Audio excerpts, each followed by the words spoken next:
Spending and saving are not synonymous. They're two separate things. In personal finance, what we talk about most is just these basic needs. These needs: safety, food, water, shelter. The first thing I would say is do that 90-day transaction inventory. Doing what feels right for you and then also honoring your season in it will help you gauge how to balance the spending and the saving right now. And why is a very judgmental way to ask a question, because it automatically puts us on the defense. So instead, start asking questions like, So Jen, welcome to the Personal Finance Podcast. thanks so much for having me, Andrew. We are really excited to have you today because you wrote this really cool book called Buy What You Love Without Going Broke. And I think there's a really, really cool undertone here, which is you're teaching people how to spend, which I know this is something that we talk about a lot on this podcast as well, is spending is a skill. And most people don't realize this. This is a really valuable skill that most people need to understand when it comes to personal finance. So what kind of inspired you to write this book originally? So when my husband and I were first married, this was almost 10 years ago, the first thing we did when we got married was we wanted to pay off our student loans. And together with a car loan, that was about $78,000. And he was on board before I was. I took a little bit of convincing because I didn't want to live the best years of my life like living under a rock doing nothing. So we thought it would take us 5 years. It ended up taking us 2 years because we went so hard. We never made more than $88,000 in either of those years. So we just went really, really hard with deprivation. And coming out of that, I had like a kind of what I call a debt payoff hangover. Like, it did not feel good. I didn't know. I thought all my troubles would be solved, but they were not. So I started Frugal Friends a year later with one of my closest friends, Jill, and we wanted to help people save money. She's naturally frugal, and it was this debt payoff journey that kind of taught me how to be frugal. And we thought frugal was just being wise with your spending. And over the last 6.5 years of having a podcast about frugality, we, the two hosts, have gone through this evolution of realizing that spending and saving are not synonymous. They're two separate things. You can save money into an investment account or a high yield savings account. But when we talk about saving a lot, it's how to get the lowest price. It's a race to the bottom of spending. And it kept not feeling right the longer we talked about it. It didn't feel right for us. So why were we perpetuating this idea that to be quote unquote good with money, you had to spend as little of it as possible? And as women, we're the primary spenders in our households. We do most of the grocery shopping, clothes shopping for kids, all of that. So if spending is quote unquote bad, but we're the ones doing most of it, that just leads to a lot of like guilt and shame around money.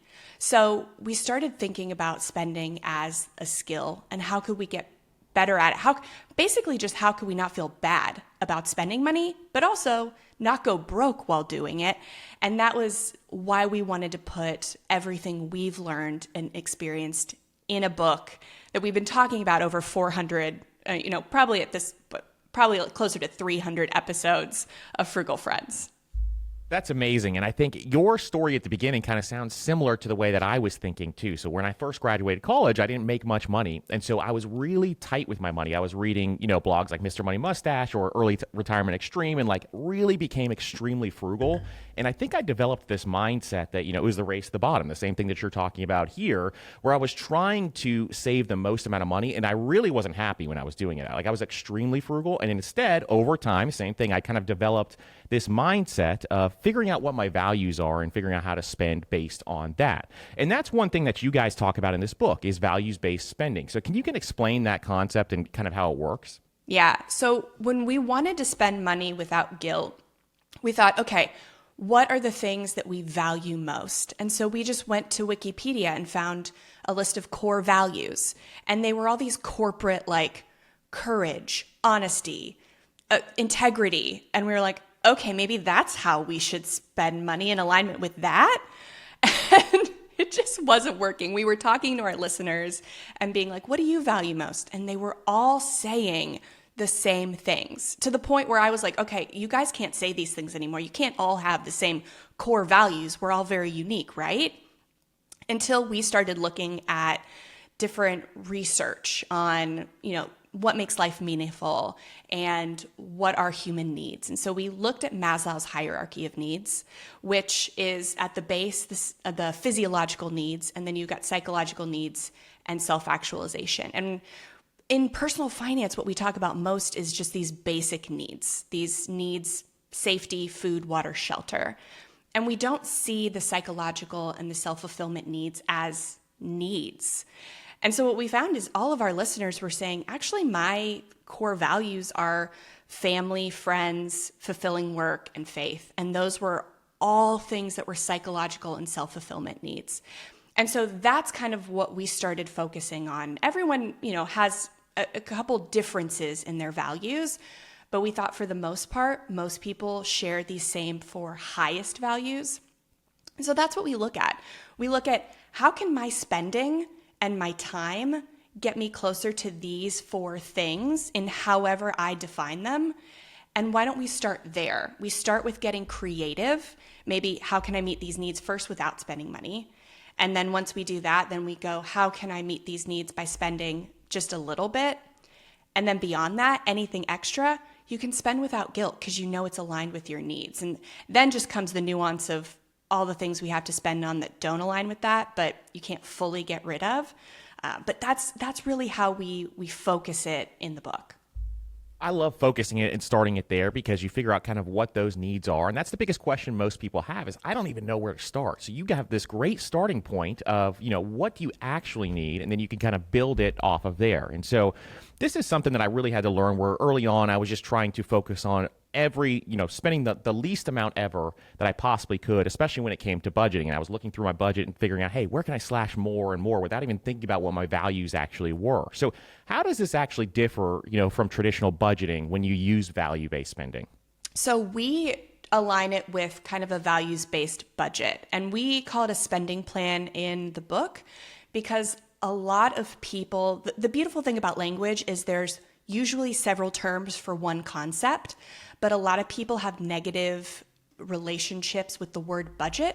So we just use spending plan, and we'll still use it like when we're talking in the podcast budget so people know what we're saying. But if something seems negative to you and you don't want to do it, you can just use a different word for it. That's fine. And so we'll use a values-based spending plan that instead of having 100 categories for 100 things and really meticulously tracking every single purchase, they really just have those 4 categories and then maybe a miscellaneous. But we just have those 4 categories, and then we can make sure that all of our purchases align within these values. And we can really look at, okay, if it doesn't align with any of my values, should I really be spending on it? Or how can I spend less on it? And that's how we start. That's how we start to spend less on things and cut things out, is by looking at that. And even before we make a budget or a spending plan, we do a transaction inventory. And that's where we start to cut first. But we could talk about that later. But that's how we practice budgeting. I love that. And I think that is a crucial thing, is that piece of language. I laugh about this all the time. When we put the word budget in any episode title, it is our least downloaded episode that we ever have. And it's true. It's one of those things that I think most people are trying to shy away from budgets, and they think it's a negative kind of connotation towards, restriction, basically, is what they think about it as. Whereas if you come with a spending plan, which is really what it is, I think that is a really powerful way to kind of look at this.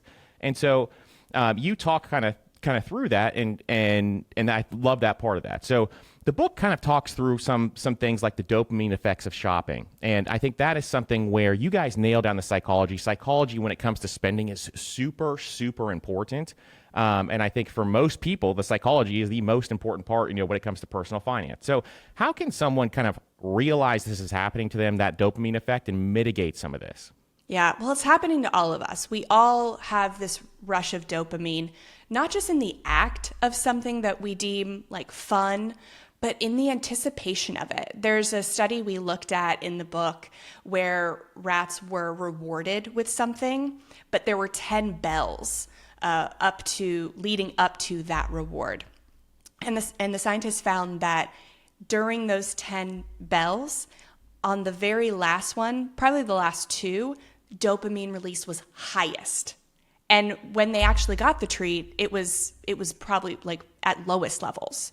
So it wasn't so much the act of getting the treat, or for us, the act of shopping, but it was the anticipation. It's that actually having that activity to scroll and shop. It's the anticipation of getting something in the mail. And then pretty much once we get it, we bring it home or we have it home, that's done. So instead of fighting against our body's natural tendencies, we want to kind of work with it, but also refine it and lead it in the right way. So for years, I have talked about no spend challenges. And I did them when I was paying off debt.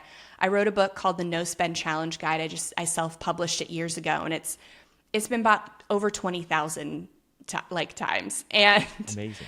It's something it's a concrete thing that people can do to kind of almost reset that dopamine release. And then in Dr. Ann Lemke's book, Dopamine Nation, I found she was talking about the same exact thing, but she just didn't talk about shopping.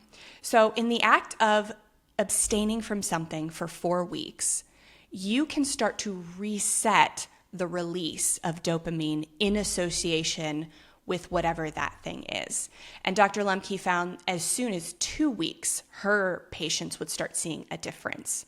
So that's one way we can kind of guide our dopamine release, is to abstain from all unnecessary or non-essential shopping for 4 weeks or a month, to start to retrain how we get our dopamine rushes, because we can get them other places, but if we don't take the time to pause and get creative with how we're meeting our needs, how we're filling our values, how we're getting our dopamine, then there's no incentive for us to do so.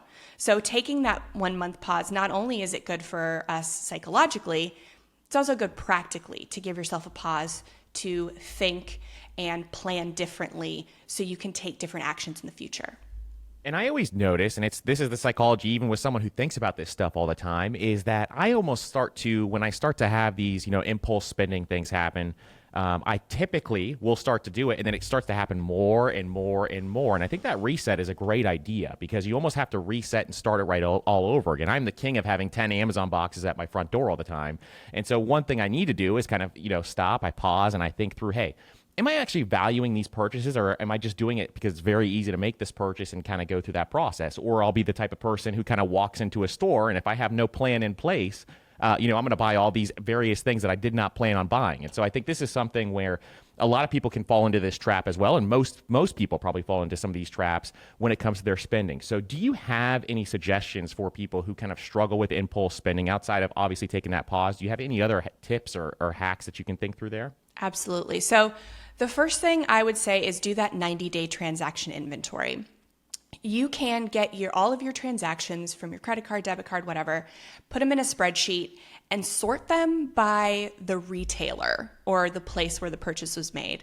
And you're going to be able to see kind of patterns from where you're making these, what time of day, what days of the week, sort of things. So start to identify the patterns, because that can get you into getting the cues. Like all of our spending habits have some kind of cue, trigger, whatever you call it. So when you can start to figure those out, then you can start to change and plan how you're making purchases in that. So like if I'm getting a Starbucks drive-through drink anytime I'm on my way to see my mother-in-law, then I know that that's either a person or just a directional habit. So what I can do is I can plan to do differently. I can make my coffee before I leave, or if it's a person thing, I can develop a healthier coping mechanism to, reward myself or prepare myself for that meeting. So stuff like that is just planning in advance. But then there are some impulse purchases you can't plan for like that. There are different root causes to impulse spending. Sometimes it's stress. Sometimes it's happiness. Sometimes it's I shop for fun. It's an activity. So then figuring out what's the biggest source of impulse spending for you, and that 90-day transaction inventory can help you with that sometimes too. And then planning different things so you can make different decisions when it comes down to it. So like if I stress shop a lot, like I get stressed, I can't control anything that's going on around me, my kids are being crazy and I just like go to Amazon, then what's a different coping mechanism? Same size. So I'm not going to like, if I'm going to go to Amazon when I'm stressed, I'm not going to get up and go for a run. That's like a different size activity. What's like a different same size activity I can do when I'm feeling stressed that gets me the same result, but does not result in me making like $50 worth of purchases? So for me, I play solitaire. That's my thing. I'm an only child and I'm a solitaire girly. So stuff like that. I love that, and I think it's really important to kind of think through, hey, what are the things that I can do with the same size, like you're saying, because that switching cost to go through and do a massive run or something like that is going to be something that people won't be consistent with. But finding that avenue that you can kind of utilize, especially when you're feeling like you need to have that impulse shopping, is going to be really, really important. Now, one big thing a lot of people try to figure out, and we can think through this in a bunch of different ways, is figuring out how to balance spending money on the things they want, or splurging, or blow money, whatever you want to call it, figuring out how they can actually spend money on the things that they actually want, and then balancing that with saving, investing, and all those different things. So do you have any tips on how people can think through that process? Yeah. So when you're spending based on your values, you're naturally going to have more margin to invest and save. And so we love that. We don't want to negate in how important investing and saving is. We don't touch on it a lot in our book because there's so many other great books that touch on it. So in real time, when you're trying to make these decisions between spending, saving, investing, it's not going to be one size fits all, even per individual. So we talk about a concept called honoring your season. Different people have different seasons. So after we paid off our debt and we had no children, we maxed out everything. 401ks, IRAs, HSAs. We were saving for real estate because we were able to do that. When I was 36 weeks pregnant, I lost my job and I was no longer able to work or have access to my 401k. And so that was a different season that I was entering into, where there was not so much investing, but there was more saving. And then when my husband took a pay cut to have a job with better hours, we switched up our investing. So paying attention to the season you're in. I know I felt a lot of guilt when I cut down on my investing because I lost my job and just had a baby, right? Which that's not right. We need to be looking at our seasons and really honoring yes, I want to save for the future. Yes, I want to save for big things, but I also want to live right now. And so when you're looking at your values, you can definitely maximize the living right now. And then in seasons when you have more margin, then we can invest how it feels right. I know a lot of people will say 15, 20, 25% to retirement. And all of that is good based on what your goals are for the future. I don't think we can set a number goal. We can use the 25x rule and kind of plan. We can guesstimate, but doing what feels right for you and then also honoring your season in it will help you gauge how to balance the spending and the saving right now. Exactly. And I think that is really important for a lot of people to note is you have seasons of life and your life is going to change dramatically over time. And if you're in your early 20s or you're in your 30s and you haven't kind of hit some of these new seasons yet, it's going to change. You get married, their season of life is going to change, your expenses, your bills, everything will shift. When you have kids, it drastically changes. And a lot of things can happen right now. Anybody listening right now who has kids in daycare or anything like that, you know how expensive it can get. And so this is something where you have to understand what season of life you're in. You cannot beat yourself up. You only have so much money coming in. And so trying to understand how to handle this money is really, really important. So I love that and thinking through that process for sure. So when it comes to this, how do people kind of figure out what they actually value when it comes to spending? Do you have any tips on this, and or how do they determine if it's just something that they are influenced by based on, marketing or society or anything else like that? Is there any way that you can help people figure out what their core values are? Yeah. So two things first. I know we talk really like big picture values, spending for family, friends, all that. But it's a little different when you're in the drive-thru of Starbucks or you're wanting Chipotle and like, how does this align with my values, right? So we definitely want to make sure like we're hitting those big goals first. Like we're honoring our season and we make sure that we've taken care of, okay, this is what I can feasibly invest and save right now. And maybe it's not as much as I was doing, or maybe it's the most. Maybe I'm at a good season to do that. So we take care of that first, kind of pay yourself first mentality. And then when it comes down to the little things, we want to go back to that 90-day transaction inventory and make sure, is this something I'm doing habitually? Is this something I'm doing to cope? Or I'm just trying to treat myself with a burrito bowl because I feel good and it fits in my spending, right? So there's freedom to spend on the little things, and they don't have to have this bigger meaning, because when you're spending in alignment with your values, you're going to have fewer opportunities to make those stress buys and those impulse buys. And when you know the techniques and the boundaries to set to say no to a lot of these influence buys, you're going to be making less of them. So when you want to make something a purchase out of freedom, like you have the freedom to do so. And influential, like social influence spending is something that we struggle with a lot. So the second part is we had to really establish early on in the book, but even before we talked about any strategies, that if you don't love yourself and if you're not content with who you are and where you're at, nothing you can buy is going to fulfill that. And a lot of people are going to try to sell you the solutions to things money can't buy. And that's a technique all the way back from the 1920s with this guy, Edward Bernays, who manipulated the suffrage movement to get women to start smoking because he was working for the smoking companies. So he called them torches of freedom and related them to equality, gender equality. So marketing companies and businesses have always been trying to sell solutions to things that can't be sold, can't be bought. So really being content with yourself.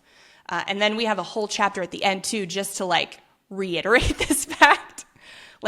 Being content with yourself, loving yourself, honoring your season, all these are going to make sure when the next refrigerator organization restock video comes up on your feed, you don't feel inadequate for not having 10,000 plastic containers in your fridge scape.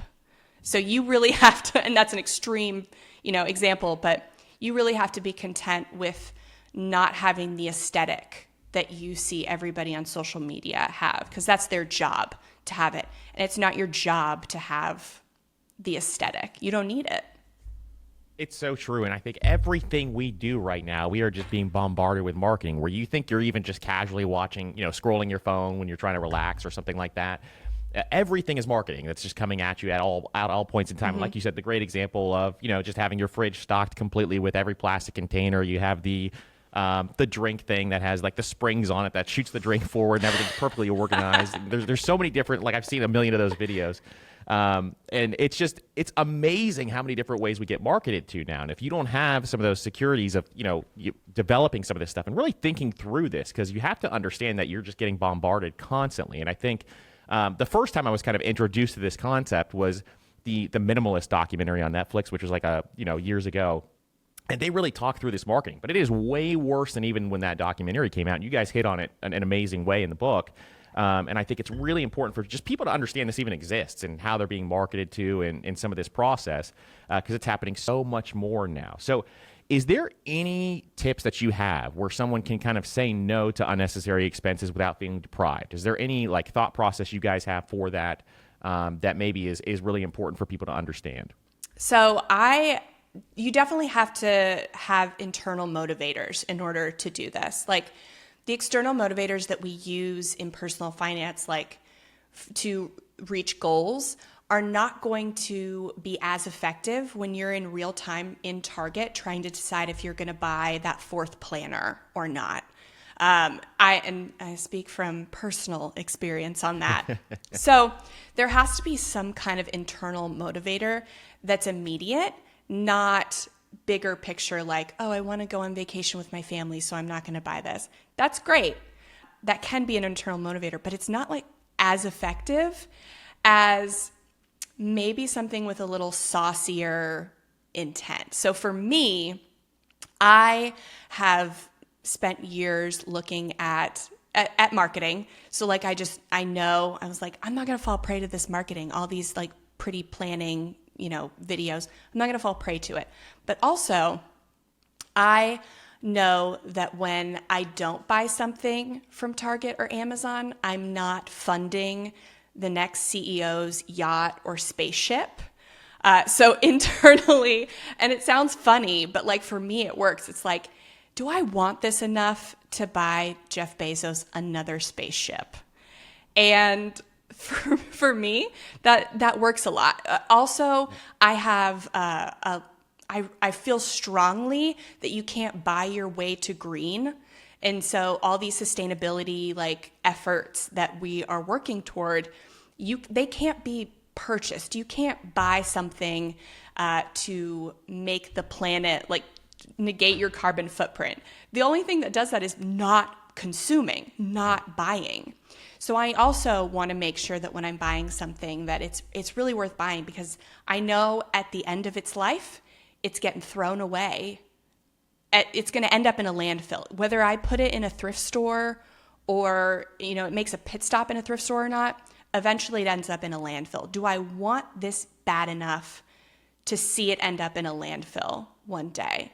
And so that's something that also really works for me. If the spaceship thing doesn't work, really wanting to care for the world and the future for my kids, of making sure they're, we're not going at the pace that we have been, that's an internal motivator for me. So you're going to have to figure out your own internal motivators that work for you, because that's what's going to be most effective, like in a real-time decision.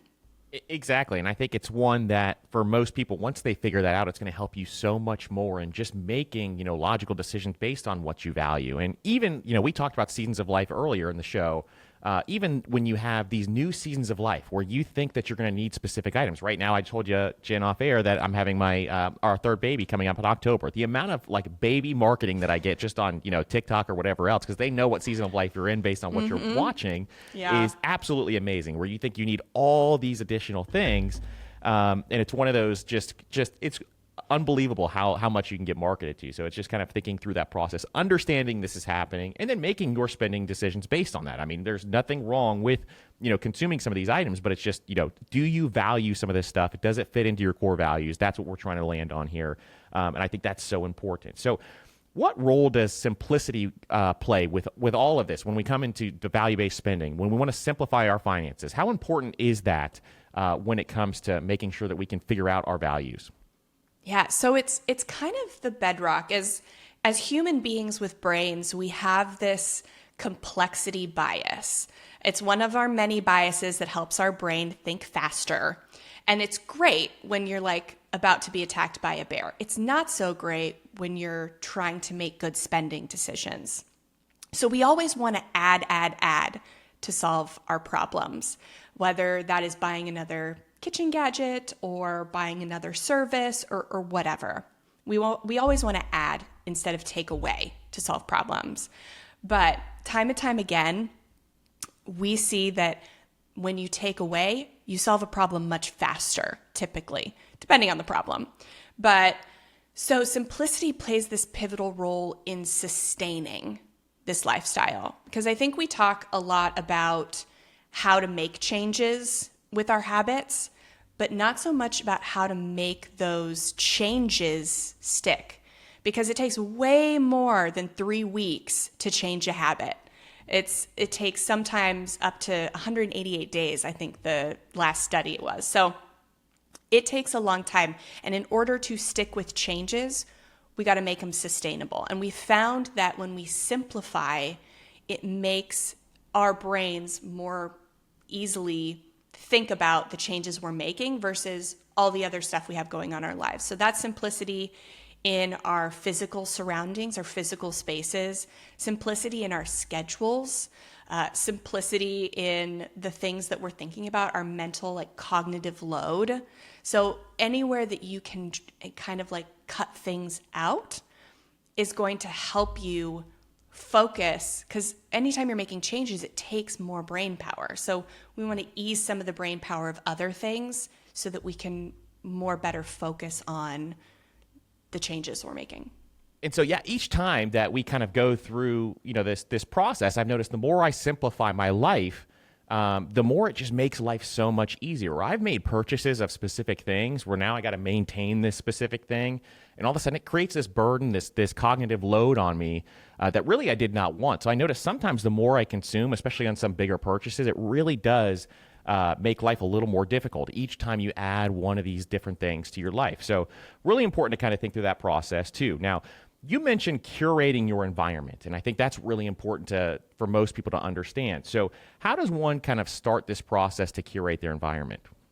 Yeah, we don't live in a vacuum, right? So we can make these best made plans, and something outside of our control is going to mess them up. And that's not a hindrance. Sometimes we feel annoyed or upset by it, but that's life. Life is happening, and that's great. We just want to be aware of it and know how to handle it. So simplifying is the first step to kind of curating your environment to make sure that you can stick with these changes. We also talk about curating your relationships. So making sure that the people you have in your life are where you are going in your future and not maybe like where you don't want to be.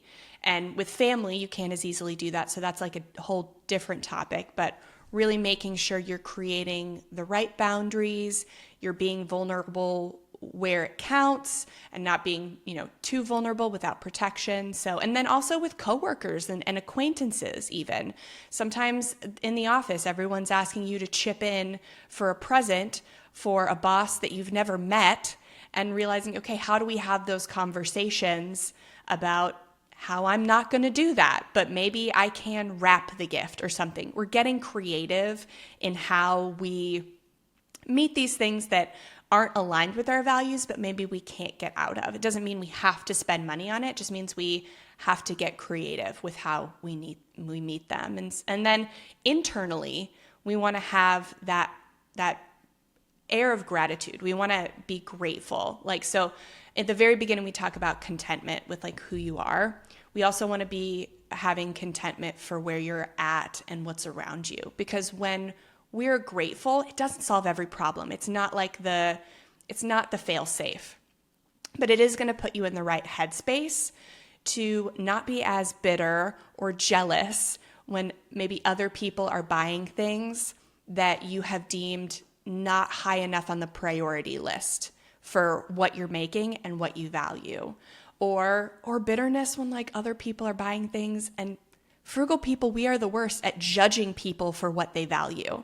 So when we can have this, I don't want to say attitude of gratitude, but that's the first thing that comes to my head. This feeling of contentment and gratitude, then we don't have as many of those negative feelings, because that's more cognitive load that is complexity in our brains. And again, we're trying to simplify. Exactly. And it's so important to kind of make sure that we're thinking through this. And I think that is what I love what you touch on in the book is you kind of dive deeper into some of these strategies. And I think it's so important for people to understand that part for sure. So in the book, you also touch on the concept of big impact energy, which I think is something that when it comes to spending, we all need to kind of think through. So can you explain what this means and the concept behind it? Yeah. So it really started with my dad was sick when I was in high school, and he passed away a couple weeks before I graduated high school, really. And so I don't have an adult relationship with him, but the biggest thing that I remember is that he was a convicted felon before I met him. I mean, when I was born, but my whole life, he was a super disciplined family man, like getting up at 5 a.m. before his job to ride the stationary bike and all of this. And he had habits that people growing up in where he grew up didn't have. And he took it on himself to change his habits without having really any mentorship or, quote unquote, permission. He gave himself permission to be different when it wasn't necessarily normal or accepted in the places that he was. And so that is something that has stuck with me a lot. And so I think about it in this: changing the way you're spending doesn't just affect you. It affects people you'll never meet, like the people who are making the fast fashion that you're refusing to buy, or the farmers that are underpaid for the produce that you are choosing to buy and you are putting more money in their pockets. Like, your decisions have impact outside of you. And by knowing the things that we talk about in this book, we've given kind of quote unquote permission for you to change, maybe when people around you haven't, but not everyone around you is going to read our book. And so it's up to you to give them this unspoken permission to change, to talk about what you're doing differently, talk about money, talk about the way you're making purchases or the way you're not making purchases, and making this lifestyle not like more acceptable and more sought after. And that's a responsibility we all have. And if we can do that for 5 people and they do it for 5 more and 5 more, that's a huge impact. And not everybody has to read this book in order for that impact to happen. We would love everybody to read it, but it doesn't have to happen if you read it and you make the changes and you talk about it. Exactly. And that's what I love so much about personal finance, is that it's going to make an impact. Most people see the impact directly on themselves or their family, but the impact is so much greater than even what they kind of understand. And making the conscious choices for your spending is the first place to kind of start with that. You can make a big difference just by understanding that and kind of sharing this information with other people. So I think that's so incredibly important. Now, you guys talk about, and we talked about at the top of the show as well, is that spending is a skill. So how can someone kind of start to improve or develop this skill? They're listening to you and I talk right now. They're like, I want to make a big change in the way that I spend my money. What are some of the first steps that you would tell them to improve this skill so that they can actually kind of go forward and spend more on their values? Yeah. So the first intangible thing to do is to figure out how to look at your spending with neutrality. And that comes with changing the way you ask yourself questions. When we feel guilty about our spending, it's always, why did I do this? Why can I not spend the way I budgeted? And why is a very judgmental way to ask a question, because it automatically puts us on the defense. So instead, start asking questions like, what was I doing when I made this purchase? What was I trying to get? How was I feeling? So anytime you ask yourself a question, make sure it doesn't start with why. Why questions are fine, but again, it's that language thing that it puts us on the defense when we ask them. So once we go in with that mindset, then starting with the 90-day transaction inventory. That's the tangible action step. So going back through 90 days of your transactions and sorting them and just looking at the patterns and picking 1, 2, 3, whatever you feel capable of doing right now, and just draw a line in the sand. Be like, I am not going to make any of these purchases anymore. Because sometimes before you realize what you value, it's easier to point out what you don't value. So pick a couple, draw that line in the sand, and then just keep working in small steps from there, making different coping mechanisms, different plans on how to, feed yourself or make good decisions in the moment. Those decisions are all up to you, but it starts with knowing more and being not judgmental about that knowledge. Exactly. I love that baseline to get started there, and then you can start to build up on those skills as time goes on. And that, like we're talking about here, this skill is developed over time. It's something that you and I have both developed over time. It's something that, when I started, I did this completely wrong. And now I think this is really cool the way that you guys are kind of talking through this. So are there any tools or resources that you use in order to track your spending so we can have an understanding of, hey, what does the spending plan look like each and every month? Or is there any tools that you use to maybe automate this process, or how do you think through that? Yeah, so it's great. Jill and I are different budgeters. So I'm not so much of a budgeter. She's a Google Sheets spreadsheet girl. So we actually at frugalfriendspodcast.com/book, with our book resources, we actually have a copy of the values-based budget that we talk about in the book. And it's very similar to the one Jill uses. I like to just keep a track of transactions to make sure I'm on the right track. I'm not seeing the same transaction too many times. So I use Monarch. They have a widget that you can just have, and I have it on the second page of my phone screen. So it's not right when I open up, but it's on that second screen. So I just keep track, make sure all the transactions I'm making are made by me and not by someone else. And I can keep track of, okay, I made this decision. Do I not so much regret it, but could I have made a different decision now that I'm looking back in hindsight, but like immediate hindsight? So it helps me kind of stay on track, having those transactions right there for me to see, even when I don't want to see them. Exactly. And I use Monarch as well. I think it's a great tool to utilize for that. And really, if you're like us, it's a great tool to utilize. But we'll link the spending plan down below in the show notes for everybody to check out as well, which is awesome that you guys have that. Thank you so much. Can value-based spending help people that are in financial recovery, or someone who is deep in debt? Or how does that help someone in that process? And how can they actually think through this process if somebody is in debt? I know you said you started off in debt. And so how can someone think through this if they are in debt?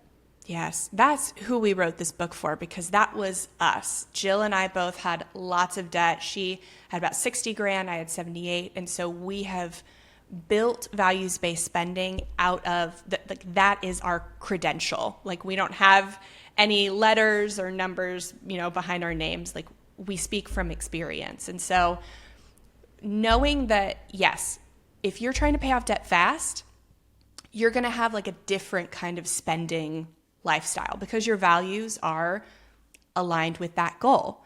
But to not take it so seriously that you're not recognizing that there's other good things out there. I think when we did it, we didn't invest, which we were so young that it didn't set us back too much, but we didn't even realize what else was out there to be working towards. And so realizing that, yes, paying off debt is great, especially if it's a mental weight. For us, it was that mental weight, like weighing down on us. But also knowing that you can spend money without guilt. You don't have to feel guilty about getting into debt. You don't have to feel guilty when you spend money instead of sending it to debt, because you only get one life. Like, I don't like people that say anything you do to pay off debt is justified, the means justify the end, because the means are all we have, honestly. If you're thinking like, what's the actual end for people? It's not debt payoff. It's like the end. So the means are truly all we have. So we want to be responsible with them and really be thankful for them and live our lives fully. So, but you can still pay off debt very quickly if you are focusing on the holy trinity of personal finance: spending, earning, and investing. So. Exactly. I could not agree more. And I think that is the place to look at it, because I think it's so powerful. And this is what I love about your book, is that, people talk so much about the other areas of personal finance. Nobody really dives into the spending part and how much of a skill this is. And you guys have nailed it in this book. So that's why I absolutely love this for sure. Now, I want to shift gears to some questions that we ask a lot of our guests here. And I want to kind of go through some of these because they're really interesting, some of the responses we get out of these. So what are some of your favorite books that you have read? Oh, just in general or personal finance? But we'll do both. Let's do one of each. So personal finance, I'll start out. I think my two favorites are I Will Teach You to Be Rich and The Simple Path to Wealth. And I'm sure you hear that 9 times out of 10. Yep, exactly. It's two that I recommend all the time. Yeah. They just awesome. Are that good. They are the hype. Exactly. And then fiction, I really like Kristen Hanna. The Nightingale by Kristen Hanna is one of my favorite books. Awesome. Well, that's amazing. And that's the one thing I haven't dove into much is fiction. I read a book a week, but it's usually all like personal development. I need to dive into a little more fiction. A lot of my reader friends are all saying, they're finding some even cool ideas out of fiction, which I think is really, really interesting. So that's amazing. What part of your work or life makes you come alive?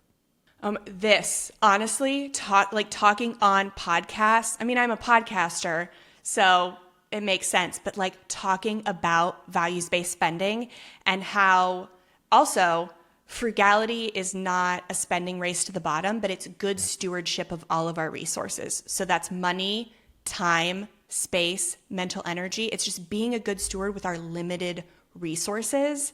And that's what's really going to, allow us to do the things that make us come alive, is if we're being good stewards of our resources. I love it. What is your biggest fear when it comes to money? Not having enough. I think I've really been fighting that fear the last year because we dropped a lot of things in our business in order to write and market this book. So, and we share my co-host and I, we are 50-50. So we've taken definitely a pay cut in order to write and market the book, but we feel so strongly about it that it's been worth it. But it does have me on edge a little. And yeah, my biggest fear would be the bottom falling out. It's irrational. Makes sense. I think a lot of us have that always, as business owners and in the back of our head all the time. It's just one of those things that are kind of revolving over time. But I think the impact you guys are going to make on this book is going to be amazing. So how do you plan to level up your finances this year? Do you have any plans to level up your finances this year? I think we're doing, so we're actually investing a little bit less because of the pay cuts. Both my husband and I took pay cuts at the exact same time. It was really great. As soon as we had our second child, it was great. Oh, man. So the triple whammy. Right. So we took a step back on our investing, but it was okay because we were working on a real estate investment as well. So I think I am leveling down. This is my year of leveling down. Next year I will level up again, but we just wrapped up a 2-year live-in flip. Awesome. and pay cuts. So what we didn't put in monetarily to our IRAs, we put in sweat equity and into this house that I'm sitting in. I love live and flip. So that's amazing. And this is just a great testament to the seasons that we're talking about here. This is a different season for you all, and it'll change again in the next couple of years. So I think that's a huge testament to that overall. If you could tell your younger self one thing about money, what would it be? That it is progress over perfection. I would make these perfect budgets when I was younger. When I was in college, I'd make these perfect budgets. They were exactly what I should be spending on. I even got a little bit of a coffee budget because I knew I needed to treat myself. But then I would either buy all the coffee right up front and then have like nothing left for the other 3 weeks, or I would be too scared to spend on it at all. I would feel guilty spending it, so I wouldn't spend it at all. And so I just had this like yo-yo relationship with budgeting, and I thought that meant overall in my finances, like I wasn't going to be successful because of this one thing. And so I would just say it's not about executing perfectly. I don't even execute no spend challenges perfectly, and I wrote a book on them. Like it's just about learning and making a different or better decision the next time. I love that. And I say this all the time. I've never in my entire life, even when I was very strictly budgeting or now when I'm a little more loose with the way I do things, I have never had a perfect budget in my entire life in a single month. And it's just never been, I've never nailed every single goal. I always have to move money around to different categories if I'm budgeting strict, so that's the one thing a lot of people need to forgive themselves. Most people will make one mistake and they'll quit. And what you really need to be doing is forgiving yourself, rolling with the punches, as like YNAB would say, and then kind of moving on to the next step. So I think that's something that I think is really, really powerful as well. So the last one is my favorite one, and it is, what does wealth mean to you? Wealth means not being so obsessed with money. And I feel like even with these pay cuts and stuff, I feel like I'm there because I know I have enough. I know I have defined what enough is, and I know I have enough. Are there things in life that I would like that I can't currently afford, that I would like to earn more to in the future afford? Absolutely, and I'm working on that. But I don't obsess over money and I'm not going broke. And that to me is wealth. And I have all these things that money can't buy too. So yeah, that's the pinnacle. I absolutely love that answer. So this has been absolutely amazing. Thank you so much for coming on. Where can people find more about you, your podcast, your book, everything? Yeah, so you can listen to Frugal Friends podcast twice a week on whatever podcast player you're listening to this, even YouTube. And buywhatyoulovebook.com is where you can order the book. And there, if you pre-order, there are some special pre-order freebies that we give out because we're still frugal. We still love free things, right? So there's some of those freebies. But yeah, we would love for, even if you feel like this really resonated with you and you already have it down, if there's somebody in your life you know who could really benefit from this mindset shift about spending, buy a copy, buy 25 copies, hand them out. We really think that this mindset shift can change how people think about money, and that in turn changes how they think about earning and investing, and it snowballs. Absolutely. And thank you so much again for coming on. This was absolutely amazing. We will link everything up in the show notes below so that you guys can all check it out. And Jen, thank you again so much for coming on. Thank you so much for having me.